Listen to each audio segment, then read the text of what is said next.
The story begins with Sophie getting ready for her very first day as a manager at a publishing house.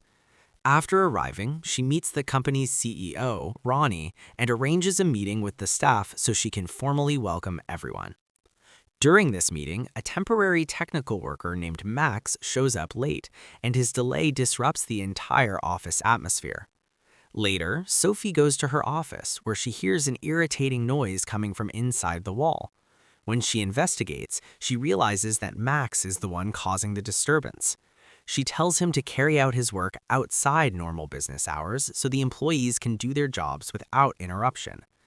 After that, Sophie holds another meeting, this time with Friedrich, the literary director, and Denise, the public relations manager. When Sophie returns home, she talks with her husband Johann about how her first day went at the publishing house.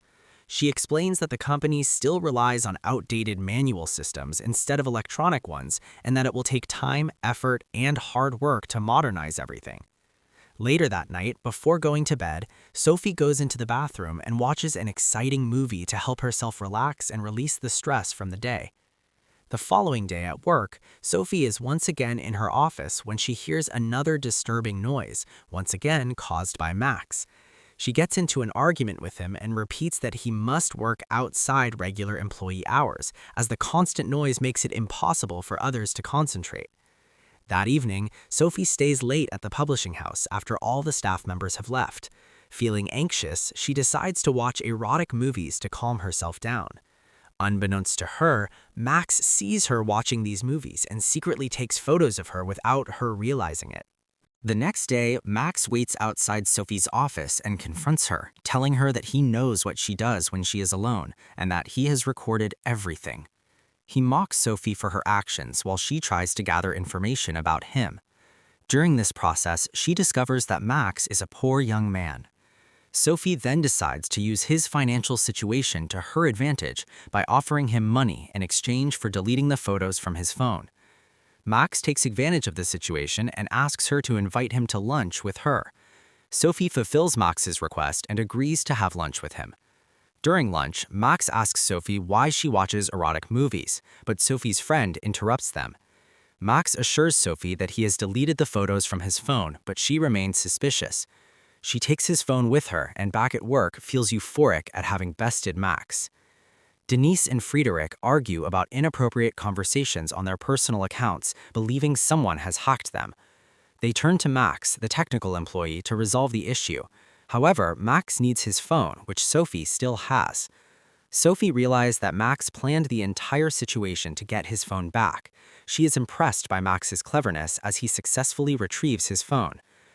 Max then goes to the bathroom, applies lipstick, and emerges, handing the lipstick to Max. She tells him that the color of the lipstick represents her the most and asks how she can retrieve it from him. Max doesn't understand Sophie's actions but keeps the lipstick. The next day, Max sends Sophie an envelope through the secretary, instructing her to yell at someone other than him. He explains that the game stipulates that whoever has the lipstick can make a demand of the other person, who must fulfill it without objection. Sophie starts looking for an employee to yell at as Max instructed, but finds only the secretary, who leaves the office without permission. However, the secretary reminds Sophie that she had asked to leave early, unaware that this is part of a game between Max and Sophie. Sophie returns to her office and watches Max joyfully. The following morning, Sophie leaves the publishing house angrily but collides with a cyclist. They argue, but Max steps in after hearing Sophie's voice. He organizes the scattered papers and returns the lipstick to her, indicating it's now her turn to make a demand of him. That night, Sophie and her husband Jan attend a party, but she feels uncomfortable, especially as Jan belittles her in front of his friends. Sophie turns to Max to relieve her stress, initiating her game with him. She messages him asking him to deliberately create chaos and noise during the next day's meeting at the publishing house. The following day, the employees are surprised when cleaning staff arrive before the meeting ends because Max lied to them, saying Sophie had invited them for coffee as a token of appreciation. Thus, Max fulfills Sophie's request. Max meets Sophie in her office and takes her lipstick as a signal that it's now his turn to make a demand. That evening, Max messages Sophie asking her to come to work early, dressed like a 90s pop singer. Sophie complies, surprising all the staff with her eccentric outfit, except for Max. Sophie thanks Max for succeeding in his task and returns the lipstick, but Max kisses her on the street out of joy for his success. The next day, Sophie visits her daughter Isabella's school and meets the teacher who says Isabella excels academically but is introverted and has interests different from her peers. The teacher asks Sophie to address the issue with her daughter. In the days leading up to the book fair, Sophie notices that her room is across from Max's. It's now her turn to make a demand as she still has the lipstick. She leaves a note on Max's door asking him to do something that will draw everyone's attention at the book fair. Max turns off all the lights at the event and escapes, fulfilling Sophie's request. He later reappears at the fair where Sophie congratulates him. She goes to her room and waits for Max, but she hears a noise coming from his room. Looking through the peephole, she sees him standing nervously outside her door. The next day, at the press conference, Sophie and Max have lunch with the publishing house staff. Sophie notices Max talking to the secretary and becomes jealous. She whispers in his ear, asking him to make the lunch more exciting, but Max is unsure how to act. He notices the kitchen is empty and decides to lace the desserts with a drug. Max warns Sophie not to eat the candy before carrying out his plan.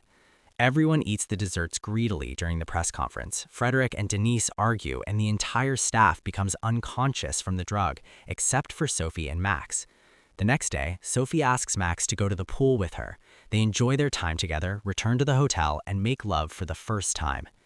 After the book fair, the staff returns to the publishing house. However, Max doesn't see Sophie and learns she's been working from home for 3 weeks. Feeling distraught, he tries contacting her, but she doesn't respond. Max visits Sophie at her home and confronts her about ignoring him. Sophie admits their relationship was wrong but feels weak in his presence and starts a new relationship with him. Suddenly, Jan arrives home and notices Max's presence. Sophie lies, saying Max came to fix the dishwasher. Max pretends to repair it but gets angry and leaves, deciding not to speak to Sophie again. The next day, Sophie goes to the publishing house, apologizes to Max, and he forgives her. He invites her to his shared home where they spend the day together. Max reveals that his mother doesn't like him because she sees him as a playboy. The following morning, Sophie returns to work. The secretary notices her growing closeness to Max and warns him that she could report Sophie for abusing her position to get close to younger men. Max ignores her comments and waits for an opportunity to talk to Sophie. She offers him the lipstick in exchange for visiting his mother and spending her birthday with her. Max agrees. Back home, Sophie prepares cookies for her daughter Isabella, but Yuan mocks her as usual. Sophie retreats to the bathroom and cries alone, while Max visits his mother and younger brother. His brother asks if he's engaged, and Max claims he's in a relationship with a beautiful woman, showing him Sophie's picture. Max's mother is shocked to see her son involved with an older married woman with a child. Meanwhile, Yuhan surprises Sophie by announcing he wants to move to London and asks her to leave her job. Sophie becomes angry as he didn't consult her opinion. At the publishing house, Sophie informs Ronnie that she plans to move to London with her husband and daughter. Max overhears this, becomes confused, and confronts Sophie in front of the staff. They step outside to talk, and Sophie angrily tells Max that their relationship is madness, not love. She confesses she regrets meeting him, then throws the lipstick away. Sophie assures Max that nothing is left between them. Max is devastated and returns to work, but suddenly collapses. He wakes up and breaks down in tears. Sophie is also heartbroken and hopes for a miracle to reunite with Max.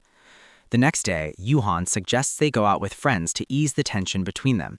As usual, Yuhan belittles Sophie in front of his friends, claiming her father is insane. This time, Sophie stands up to him, replying sharply in front of everyone. She storms into the publishing house, dressed in a bathrobe, and interrupts a meeting where a woman tears up her work contract due to Sophie's actions. Sophie leaves the meeting, and Max follows her.